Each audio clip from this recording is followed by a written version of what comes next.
మేము మున్సిపల్ చేస్తున్నాం కల్వకుర్తి మున్సిపాలిటీలో.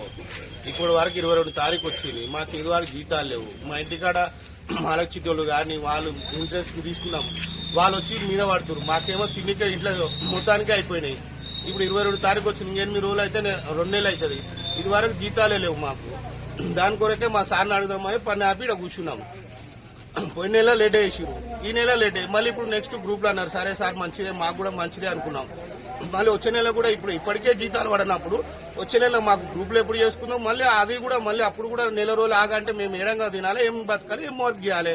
మేము చేసేదే మురికి కష్టంలో చేస్తాం. కాలువల వాసనకు దానికి అన్ని తట్టుకొని చేస్తాం. మాకు ఇంట్లో ఫుడ్ కూడా లేకపోతే ఇంకేం వర్క్ చేయగలుగుతాం మేము బయట? ఎండనము ఏమన్నా వాసననం ఏమన్నా అయినా మేము వర్క్ చేస్తున్నాం. మా పూటనే ఇట్లా కొడితే మరి మేము ఎట్లా చేయాలి, వర్క్ ఏం చేయాలి? అందుకే మాకు ఇబ్బంది అయ్యే ఇంట్లో ఏం లేకనే ఆఫీస్ కాడ వచ్చి ఆగినాం. ఆగి మా సార్ వచ్చి ఏం సమాధానం చెప్పాడని ఆగి నిలబడ్డాం.